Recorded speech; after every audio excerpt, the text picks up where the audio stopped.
Welcome, my friends, to another edition of More Bad News. Brought to you, as always, by Camel Cigarettes. Take the Camel's Challenge, smoke Camels for 30 days, and see for yourself what a difference Camels can make in your life. Well, my friends, the bad news keeps coming. Uh, I'm repeatedly shocked and blindsided. And on Monday last, I tested positive for COVID. This morning, I took my last dose of Paxlovid. I weighed 172 pounds on Monday, and I weigh 166 pounds this morning. It's the COVID diet. You don't need to do anything. You just sleep all day, and the pounds just disappear. But have no fear, my friends. While COVID kills men my age, I have a very special relationship with God. And while He might allow others to die and suffer, He wouldn't allow that to happen to me. And I also have this incredible will and determination to survive that will overcome the virus. One way or the other, what normally happens to men my age after a COVID infection will surely not happen to me. Well, enough for the delusional thinking.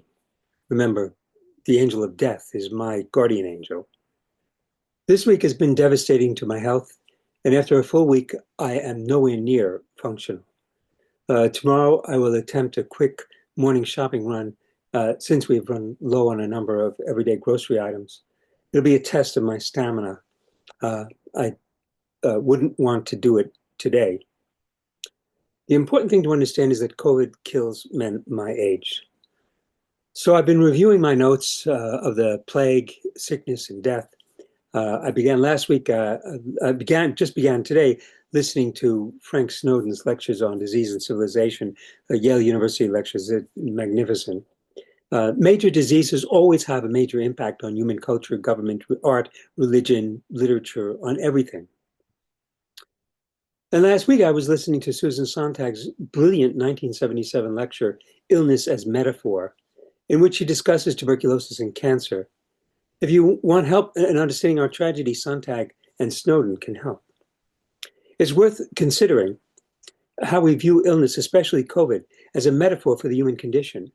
Cancer was a metaphor for absolute evil. It invaded the body and called for war and radical excision of the invaders. Cancer had the language of imperialism all about it. It was about conquering the invader. The Jews were a cancer on society, and the Nazi doctors performed radical surgery to remove that cancer from European society. Even looking back from the 1970s, Nazi doctors spoke nostalgically about the great days when heroic action was taken called for. It is the way many feel today. Only heroic action can cleanse the planet of all the worthless flesh. If you didn't do anything last week to benefit the bottom line, you're useless to us. Disease was something that we made war against. Now disease is our friend, killing off the weak. COVID is not an invader. COVID is endemic, like the flu, something that you live with. No big deal. We don't even treat it in the young. The elderly can have Paxlovid to save our respirators. There's no need to worry, no need to mask, no need to vaccinate, no need to worry about those who are most vulnerable. COVID is everywhere and inescapable. It may be deadly, but we don't mind. If someone you know gets COVID, just wish them the same platitudes you would wish anyone who had a cold. You'll get over it. Be grateful that you have been vaccinated, that you have Paxlovid. And of course, it is always encouraging to hear that colleagues much younger than you had the disease and are feeling much better now, or had a very light case. I'm really glad to hear that those younger than I have had such a pleasant experience. My experience has been anything but pleasant, and my future is now clouded. Let me repeat, COVID is a disease that kills men my age. I said some time ago that I have no illusions about my ability to survive this collapse. Men my age do not survive genocides. In the pyramid of survival, the elderly die first. And believe me, it is a blessing to die early. My instructions are simple. Do not resuscitate and do not intubate. Let me go. COVID is not a disease one gets over. It has forever changed my future. Men my age often decline swiftly after a COVID infection. For everyone who survives the first stage of the disease, there is a secondary stage, which usually begins 4 to 6 weeks after the acute phase. This is when people often find themselves in the throes of long COVID. The symptoms of the secondary phase can last for years. In the elderly, the secondary phase often leads to cardiovascular problems, dementia, and sudden death. You hear all the time about elderly people who were fine until they got COVID, and then they went into a rapid decline.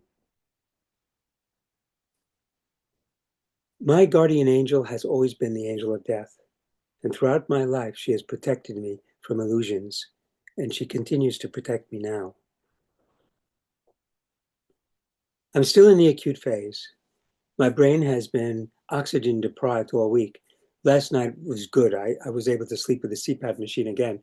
But all week I have had a cough and a sore throat, and it's just been impossible to sleep with the CPAP, which means it's been impossible to treat my apnea, which means that I've been suffocating my brain every day. One of the reasons why COVID can lead to cognitive decline. I haven't been doing much thinking this week, let me tell you. There is no escape. The virus is inside my body, and there is nothing fortunate about it.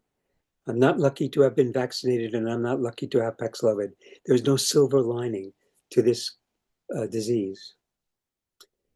But for me, death and redemption are one. The angel of death is my guardian angel. She protects me from illusions, and I look forward to her sweet kiss. Don't get me wrong, I'm not depressed or suicidal. I'll survive the acute phase, and I have a decent chance of bringing you a few more shows.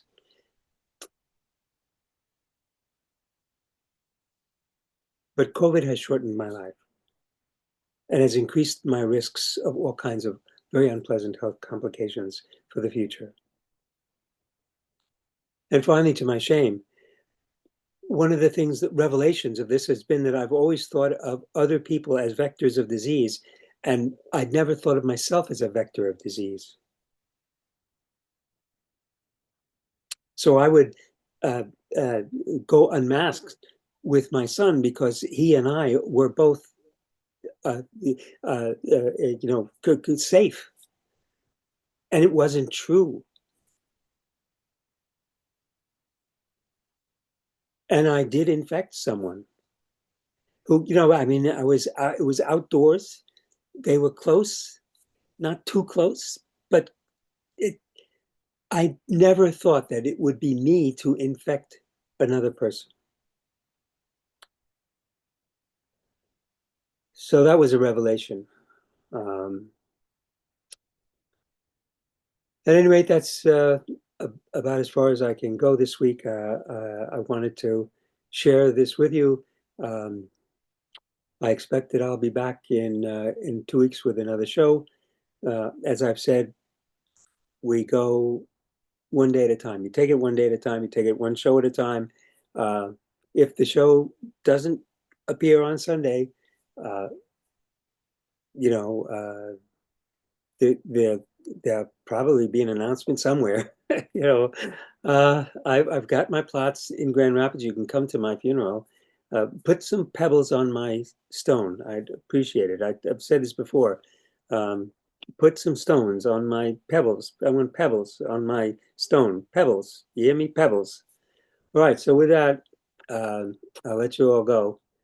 Start collecting your pebbles.